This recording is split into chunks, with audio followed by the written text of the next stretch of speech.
bientôt 1 mois, nous sommes en train de vivre une situation dans notre parti, une situation véritablement difficile pour nous et difficile pour le peuple sénégalais. À travers notre président, le gouvernement de Macky Sall est en train de nous persécuter, en train de nous mettre dans des positions assez difficiles. Aujourd'hui, nous en sommes arrivés à la décision de Ousmane Sonko d'aller répondre au juge. Ousmane a décidé d'aller répondre au juge. Ousmane connaît le chemin. Il connaît où se trouve le juge. Il a décidé d'aller voir le juge. Qu'est-ce qui se passe? On l'empêche de partir, simplement parce qu'ils ont tracé un itinéraire pour lui, alors que rien ne l'oblige, lui, à prendre leur itinéraire. Ousmane est sorti de chez lui, accompagné, d'abord entouré par ses gardes-corps et accompagné de ses militants. Ils ont, à un moment donné, arrêté le cortège d'Ousmane. Aujourd'hui, au moment où je vous parle, ils ont séparé Ousmane de ses militants, ils l'ont séparé de sa garde rapprochée, ils l'ont même séparé de son protocole et de son chauffeur.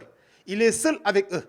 Et voilà pourquoi nous sommes venus alerter, tenir l'opinion nationale et internationale à témoin, pour dire que nous tenons Macky Sall, ou en tout cas nous tiendrons responsables de tout ce qui adviendra à Ousmane Sonko en ce moment. Parce qu'au moment où je vous parle, nous n'avons aucune information de ce qui se passe avec eux.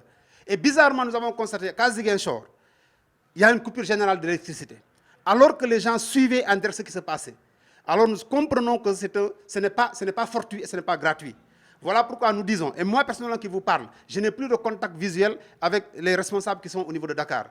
Donc nous disons que nous tenons le gouvernement de Macky Sall, et Macky Sall lui-même responsable de tout ce qui adviendra à Ousmane Sonko, parce qu'ils ont fait exprès de l'isoler de tout le monde et d'être seul avec lui. Nous n'avons pas confiance en eux. L'itinéraire qu'ils ont voulu imposer à Ousmane Sonko, nous l'avons dit au niveau du parti, en tant que militant et responsable du parti, nous refusons qu'Ousmane emprunte cet itinéraire-là, parce que nous sommes informés, nous savons que sur cet itinéraire-là, il y a les marrons du feu qui rôdent autour.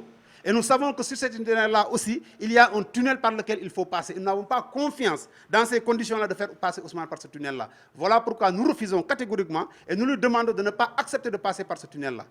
Qu'on lui laisse, c'est un citoyen libre de ses mouvements, qui n'a aucun problème avec la justice et qui est libre de circuler, qu'on le laisse circuler comme il veut et partir avec un itinéraire qu'il aura choisi lui-même. Mais il est avec son avocat quand même.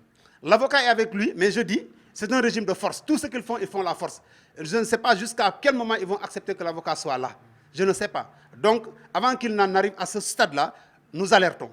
Nous prenons l'opinion à témoin pour dire, en tout cas, que Ousmane est entre les mains de Macky Sall et de son gouvernement. Tout ce qui adviendra, ils seront responsables.